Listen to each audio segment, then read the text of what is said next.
What is up, guys? This is Godfist here. I know what you guys are thinking. I thought this channel's name was Dark Star Anime. Well, I decided to change it because I didn't like the name, and Godfist just sounds way more cooler. Besides, Dark Star Anime, you type that down on YouTube, there's a bunch of people with that name. And plus, it sounds like a certain other anime YouTuber, but we're not going to get into that. So yeah, my name's Godfist. Anyway, I'm going to be trying to upload more on this channel, because that's something that it's kind of hard to balance both channels, but I decided to make this my side channel, and hopefully if it gets big enough, I want it to basically overshadow my gaming channel, because sooner or later I'm not gonna have time to be gaming as much as I would like to. It's either that or like my gaming videos aren't really that much. They aren't that good, in my opinion. You know, I'm not really satisfied with the quality myself. Anyway, enough about that. I'm here to talk about some Dragon Ball. So, I'm sure you guys heard this. If you haven't, then you're hearing it now. Dragon Ball is coming back to theaters. And no, I'm not talking about the Dragon Ball Super movie. Dragon Ball Z is coming back to theaters. Now, I know what you might be thinking. Dragon Ball Z coming back to theaters. Is it a new movie? Which new movie it is? Simple. It's not. It's a special showing by Fathom Events, and it's going to be Dragon Ball Z Broly the Legendary Super Saiyan. Yes, Broly is coming to theaters. It's going to be starting from September 15th all the way through September 17th. It's going to be a remastered version of the English dub, alright? So we're going to have Broly in theaters for the first time. In America, at least. And then after that, that's not all. We get the Dragon Ball Z Saiyan double feature, which runs from November 3rd to November 5th. Alright, so each of these movies are going to be in theaters for about 3 days. So you guys already know we're going to get Dragon Ball Z Broly the Legendary Super Saiyan. But the Saiyan double feature, what is the Saiyan double feature? Simple. First they're going to play the Dragon Ball Z Bardock, the father of Goku OVA. And then they're going to play Dragon Ball Z Fusion Reborns, alright? Because OVA, it's not as long as other Dragon Ball Z movies. So, and Fusion Reborn isn't as long as other Dragon Ball Z movies either. So put them together and you got yourself a Saiyan double feature. Of course, that's going to be remastered. Now, to be honest, I don't know which versions of the dub that they're going to put in theaters. Because, mainly for Broly, I kind of like the American soundtrack for Broly.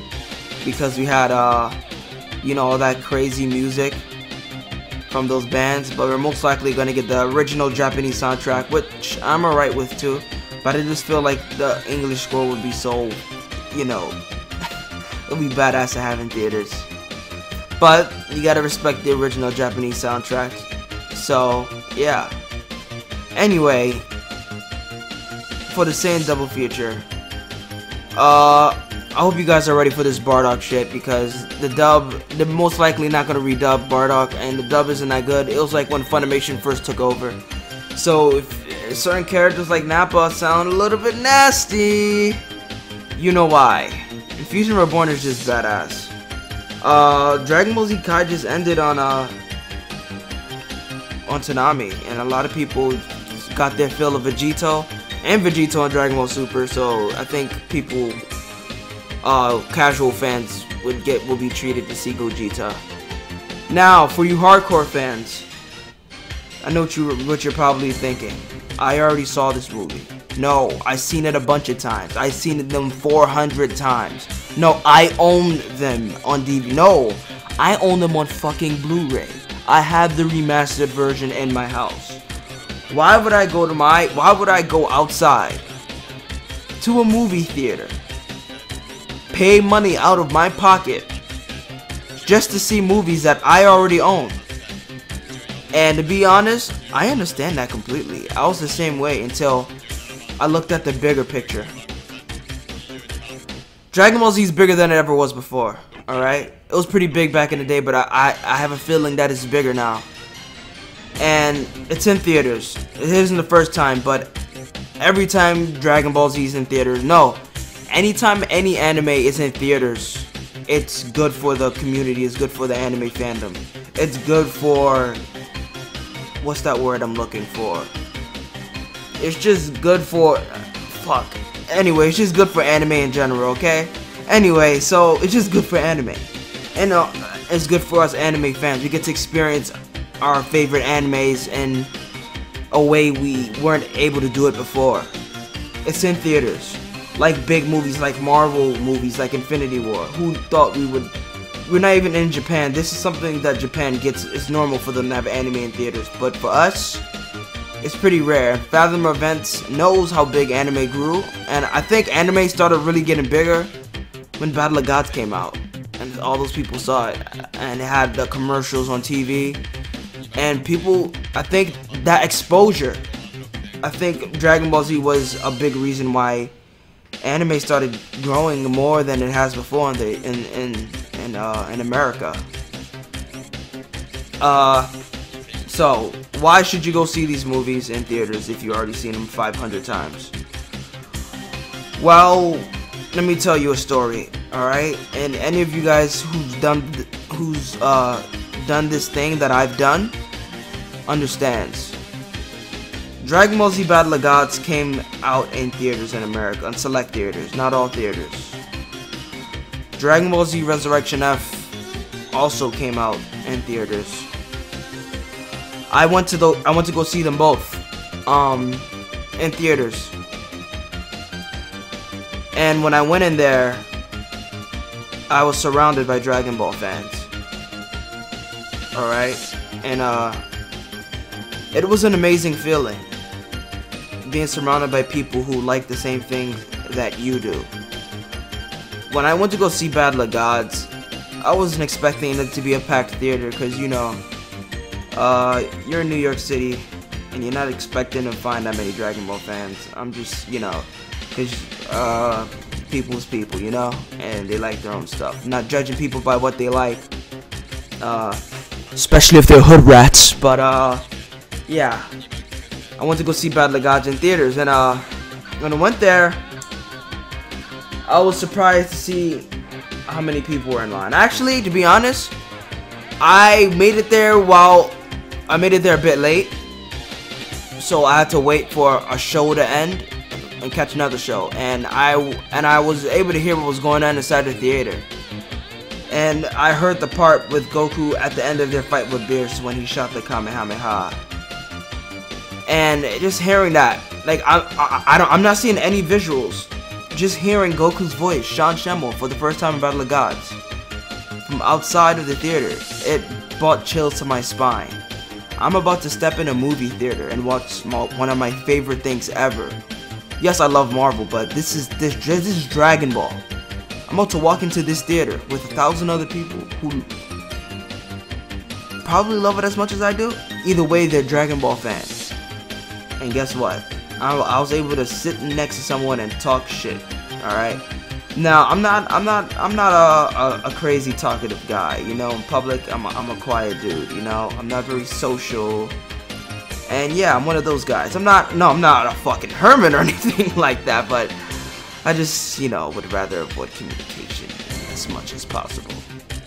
But I felt confident enough to have a conversation with someone who liked the exact same thing as I did, and you know, it felt good. It felt really fucking good, and everyone enjoyed the movie. People laughed.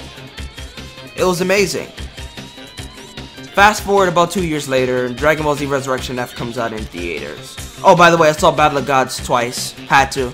Once by myself and twice with my siblings.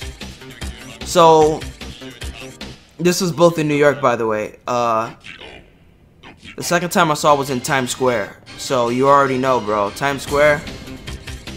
Anyway, fast forward 2 years later, Dragon Ball Z Resurrection F comes out. And they play commercials on TV, just like they did Battle of Gods. Toonami actually showed a sneak peek of the movie. Unlike Battle of Gods, I didn't really watch Resurrection F. I mean, I did, but I watched it Spanish dubbed, which I did not understand a goddamn thing they said. I was so eager to watch that movie. It was the same with Battle of Gods. I was lucky enough to find it subbed online. I'm pretty sure everyone did. So I saw that movie. Resurrection F, I watched it Spanish dubbed. It was literally a bootleg. Someone was literally pointing their camera at the movie screen. I sort of regret doing that.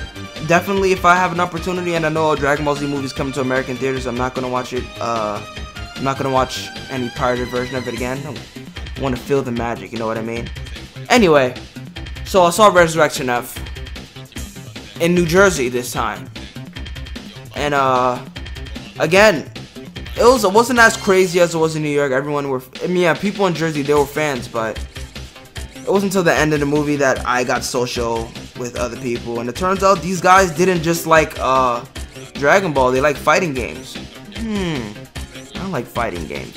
Of course, they were in the King of Fighters, which is something I'm not really into yet. I plan on getting into King of Fighters. I'm just not up to that yet. Anyway, they enjoyed fighting games. They gave me their Steam. Unfortunately, I don't use Steam anymore, but I interacted with people who fucking love the same thing that I do, which is something that I don't really get to experience every day. Yes, my siblings and we love the same thing, so yes. But talking to strangers that love something as much as you do, it's just a special feeling. So, of course, I saw Resurrection again with my siblings, and yeah, that was good too. You see people walking out the theaters with their Dragon Ball shirts, you know, it's just a great feeling. So, why should you go see these Dragon Ball Z movies? I think I just answered the question for you. Although you've seen them already, going to see these movies, there's a good chance you're going to run into hardcore fans just like yourself. People that are just like you. People that like the exact same thing. Unfortunately, the biggest opportunity to experience that passed with Kamehameha, and unfortunately, I'm not in a position to go yet. Probably in a couple of years. But the closest thing that I can get to Kamehameha is either New York City Comic Con or fucking going to a Dragon Ball Z movie in theaters, and you know I'm gonna take that opportunity as soon as I can. So, if you're not going, and plus, like, you're seeing a Dragon Ball Z movie in theaters, that's just amazing in itself. So yeah, not only are you going for the experience, you're going to meet new people, and it's just such an amazing feeling. And then after that, guess what? It doesn't end with those 2 Dragon Ball Z movies. It might end with those 2 Dragon Ball Z movies. There's a possibility that it won't, because the Dragon Ball Super movie is coming out on December 14th, 2018. Alright, so it's coming out in Japan, alright? A lot of people are going to be traveling to Japan to see that movie. But guess what? I heard they're trying to get a worldwide release. If they do that, more fans will come to see that movie than I'm positive. More fans will come to see that movie than Broly. Then the next movie after that with Bardock and Fusion Reborn. More people are gonna come than Battle of Gods and Resurrection now, because Dragon Ball has grown so much. We have Dragon Ball Super on the air. We got Dragon Ball Z Kai the Buu Saga. But Dragon Ball Super is on the air. They're literally putting this shit on every day in the week, starting July 1st, replacing King of the Hill. King of the Hill at 8 o'clock. New dubbed Dragon Ball Super episodes every Saturday. Goku vs. Jiren was so big in Mexico, they literally was selling that shit like it was pay-per-view. It was free, but it was an event. Dragon Ball is big. It's bigger than it ever was before. There's more fans, so this Dragon Ball Super movie, going to see this in theaters, if it does get a worldwide release, is going to be big. And hopefully, if we band together, we can get this shit as mainstream as possible. Make it rival something like Avengers or any other Marvel movies. At least make it do better than a DC movie. Come on. At least better than Batman vs. Superman. Alright, let me not talk about that. But, yeah. So, I'm excited. This is going to be a great way to end the year. Just a bunch of Dragon Ball films thrown in theaters. And if we're lucky enough, most likely Dragon Ball Super is going to be an event. But if it was put in theaters as a regular movie, that would be so big. And here's another thing. They're working on the movie right now. If they plan on doing a worldwide release, will they give the movie, will they distribute the movie to the rightful companies before release to give them a chance to dub it? Because if they dub it, more people will come than they would a subbed movie. Like, if Funimation gets their hands on it, you bet their asses are gonna work their asses off to get that movie dubbed before it comes out in theaters. Even if they have to push the release back, they will do it. Because I believe they will. I believe in Funimation. Alright, they're the best damn anime dubbers out there. So yeah, guys, that's how I feel, and that's why I think you guys should go and see these old Dragon Ball Z movies in theaters. If you guys disagree, comment below. If you guys do agree, comment anyway, alright? So if you guys enjoyed this video, please like, comment, subscribe for more content like this, and I'll see you guys in the next video. I hope you guys enjoyed. Really, I really do. I find making videos unscripted way more easier than scripted. I'm just talking, this is just coming straight from my heart. Not my mind, my heart, because I'm passionate about Dragon Ball. This is my #1 favorite anything, alright? So yeah, I'll see you guys around. Peace.